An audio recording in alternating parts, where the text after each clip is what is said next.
Mascot horror, that newfangled little term that everyone is throwing around nowadays. We have FNAF, Poppy Playtime, Hello Neighbor, Garden of Banban, and a bunch of other fan games that are trying to start their own franchises. We're getting more, and we're gonna keep getting more whether we like it or not. That's right, Mascot Horror is getting another brightly colored face to capture the sub-goldfish attention span of the iPad kids.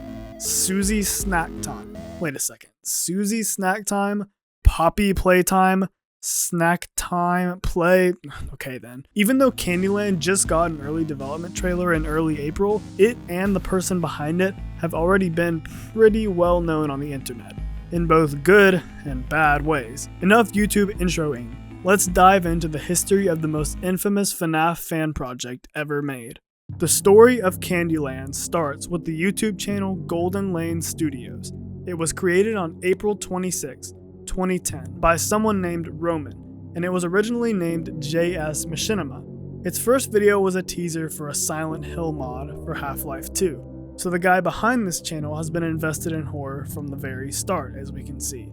After this, they made some various SFM horror game animations until they discovered and made an animation on a very influential game in November of 2014. I bet you can guess exactly what that game was. They must have had some success with that first FNAF video, because the next video that they made was a concept trailer for FNAF 3. And guess when they posted it? And guess where it happens to take place? November 18th, 2014. 1 week after the release of FNAF 2. Today it's sitting at a relaxed 16 million views, so I think a couple people may have watched it. As for the setting of this supposed FNAF 3, it's a Freddy Fazbear mall complex. This trailer was extremely high quality for the age of the channel, and the success of this video shows you where the rest of this story might be going. JS wanted as much of that massive FNAF pie as they could get, so they made FNAF animations the main focus of their channel. And it worked! The animation that he made directly after the fan-made trailer got over 30 million views. And almost every one of the 29 FNAF episodes that they made over the years has millions, if not tens of millions of views. Over time, the animations increased in quality as more and more FNAF games and characters came out alongside them. The JS Machinima channel became the single largest FNAF animation channel, and it was safe to say that they had a bright future ahead of them if they kept it up. Sadly, what I just said wasn't exactly 100% safe to say.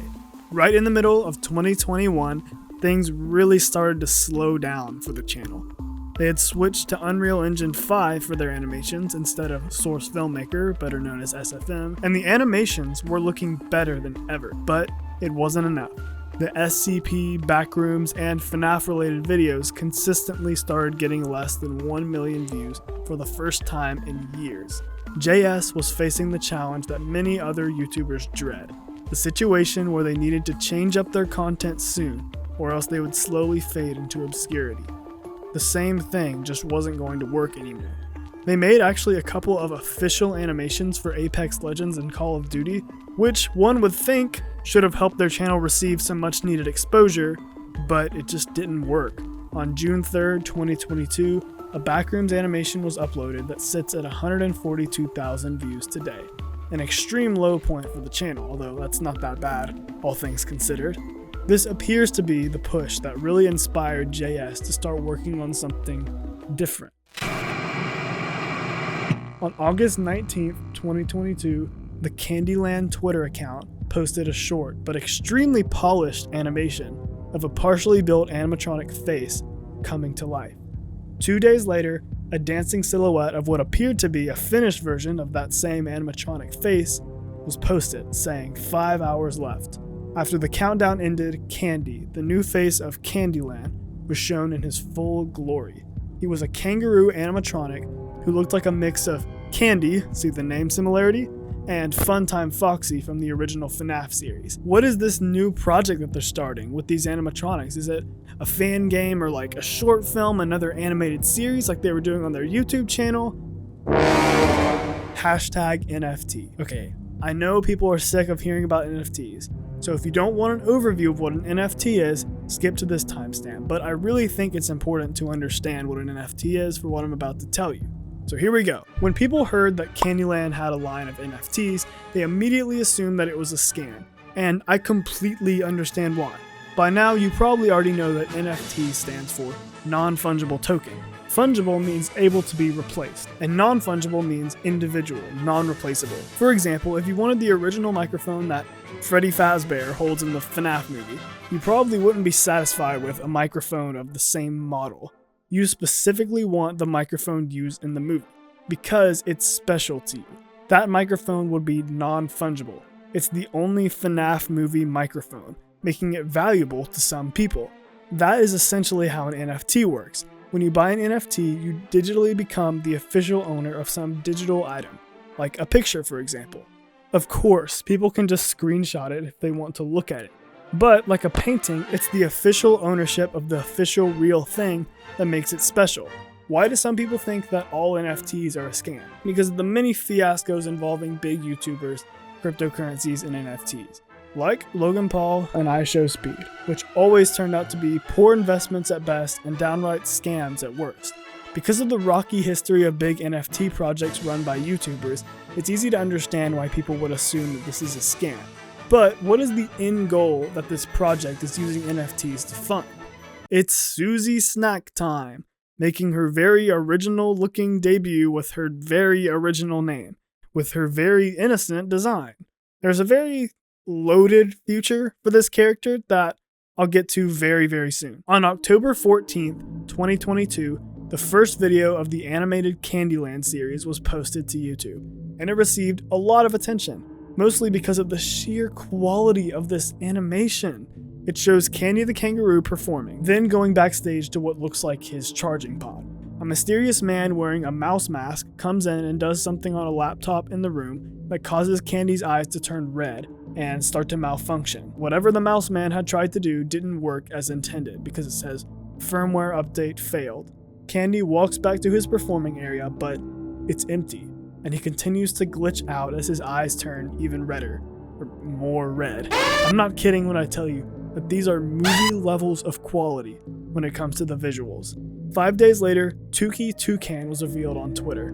And on November 5th, Mr. Smiles made his grand entrance, and it was announced that all of the characters had been revealed.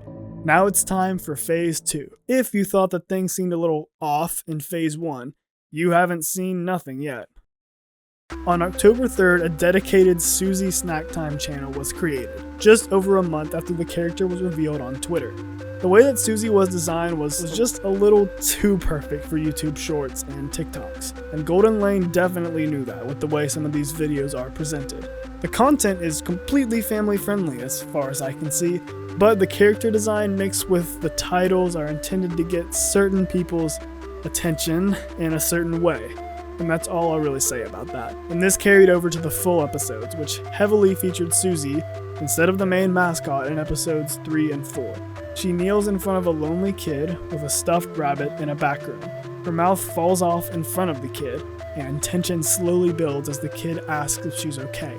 In this video, a really cool and interesting aspect of Suzy's character design is highlighted. She has a mouth, but it doesn't move at all, meaning that her facial expression pretty much always remains the same, even when she speaks using her voice box.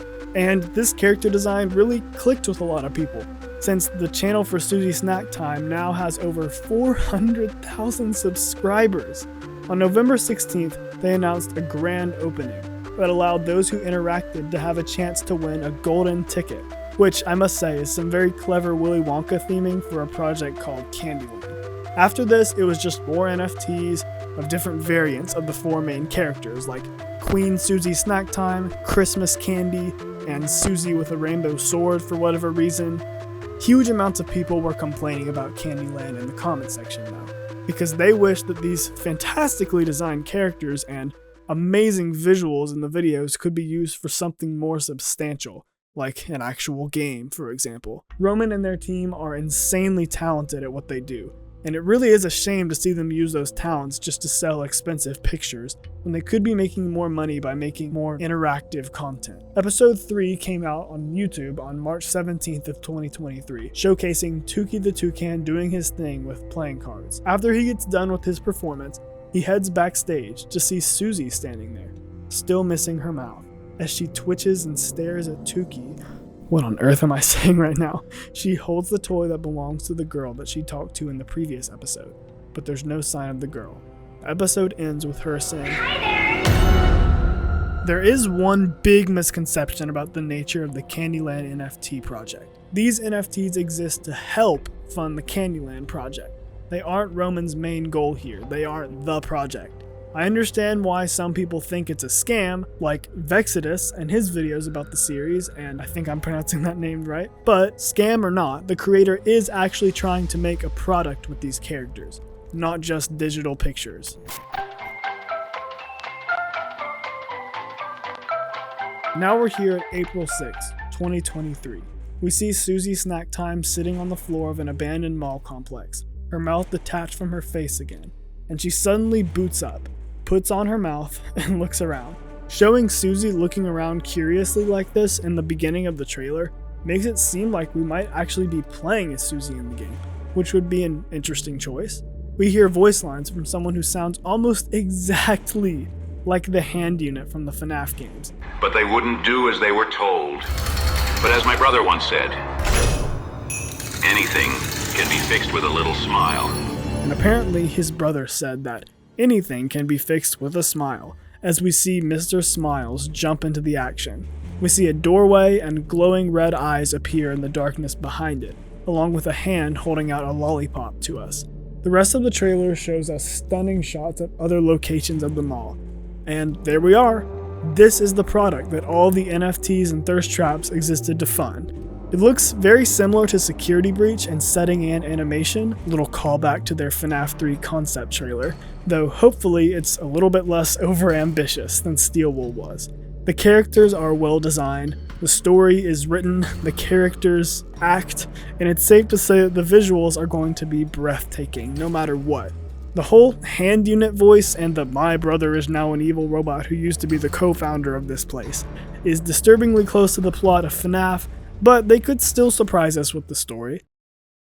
It's just unfortunate to see that Kandyland has taken the low road to fund their project because it's just not a good look for their reputation in the slightest. Now we're back to the question that I asked at the very beginning. Is this going to be a disappointing and low effort cash grab split into $10 chapters with 30 minutes of gameplay in each one?